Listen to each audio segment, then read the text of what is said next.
n'est pas blond, il n'a pas de chemise blanche et pour autant on l'accepte sur ce plateau. Bonjour Axel. Bonjour. C'est la revue de presse française comme tous les matins. Plus sérieusement, on va commencer avec cet appel au calme lancé par ce jeune de 22 ans, victime présumée d'un viol d'un agent des forces de police. Oui, la bavure policière présumée, c'est comme ça qu'on dit encore, dont il a été victime la semaine dernière, continue à susciter moult réactions en France et entraîne des tensions, des échauffourées avec les forces de l'ordre dans la cité d'Aulnay-sous-Bois, d'où est originaire le jeune homme. Stop à la guerre, titre Le Parisien aujourd'hui en France, reprenant les propos de Théo, mutilé par une matraque télescopique lors de son interpellation qui a dégénéré la semaine dernière, poursuit le quotidien. Et à 17h hier, c'est écrit, vous le voyez, le président de la République est entré dans la chambre pour lui apporter son soutien, une présence qui a d'ailleurs fait réagir une partie de la classe politique. Dans un édito, Le Parisien écrit aussi que cette agression montre la haine que se portent policiers et jeunes des quartiers. Elle dit l'état de délabrement de notre vivre ensemble. Fin de citation. Le Parisien dans lequel il y a une petite note d'humour ce matin. Oui, regardez ce dessin. Tous les policiers ne sont pas des brutes, disent les policiers. Tous les jeunes ne sont pas des délinquants, répondent les jeunes. Tous les hommes politiques ne sont pas des corrompus, disent deux élus. Et ce commentaire, tout n'est pas faux là-dedans.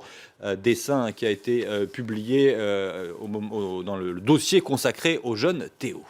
À propos de la classe politique justement mise à mal par les affaires, pas un jour ne passe sans qu'un rebondissement n'intervienne dans l'affaire Fillon. Ouais, regardez ce journal, on le voit beaucoup en ce moment, le Canard enchaîné. Pour la 3e semaine consécutive, le Canard consacre sa une à l'emploi présumé fictif de Pénélope Fillon.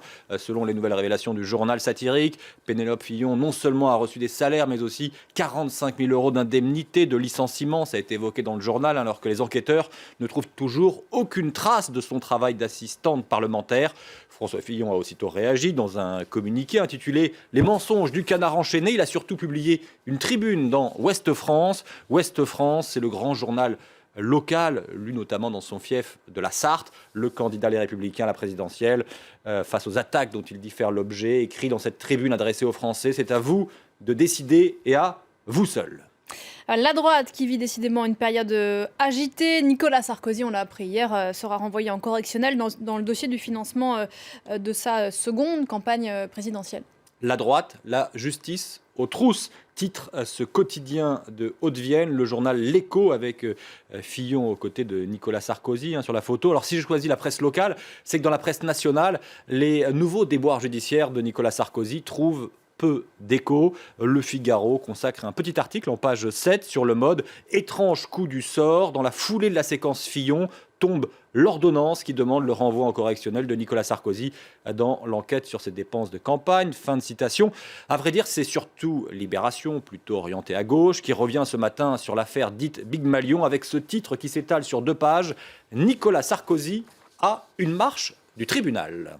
Et pendant ce temps, le déficit commercial de la France, lui, continue de se creuser. Les exportations ont encore reculé l'an dernier, selon les chiffres publiés hier, et c'est pas Claire Bonichon qui dira le contraire. Et le Monde résume de façon humoristique cette situation, empruntant au football son vocabulaire pour commenter cette situation préoccupante. C'est la faute de l'anti-jeu des Anglais, dit un petit bonhomme en bleu. C'est la faute du réalisme à l'allemande et de l'arbitre bruxellois, sans oublier les poteaux carrés chinois, référence aux poteaux qui avaient privé il y a 40 ans Saint-Étienne de victoire en finale de la Coupe d'Europe des clubs champions. Et le sport, justement, c'est comme ça qu'on termine votre revue de presse. Avec un hommage dans l'équipe, hommage à Roger Walkowiak, le plus ancien des vainqueurs du Tour de France, encore en vie, est décédé hier à 89 ans. Cet Auvergnat avait remporté de manière inattendue la grande boucle en 1956, à tel point que pendant longtemps, une expression avait cours dans le milieu de la petite reine.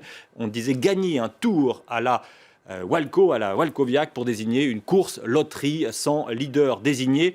Et vous savez aujourd'hui qui est le vainqueur du Tour de France en vie le plus âgé. C'est celui qu'on surnomme l'aigle de Tolède, le grimpeur espagnol Federico Bahamontes, vainqueur en 1959. Merci beaucoup Axel.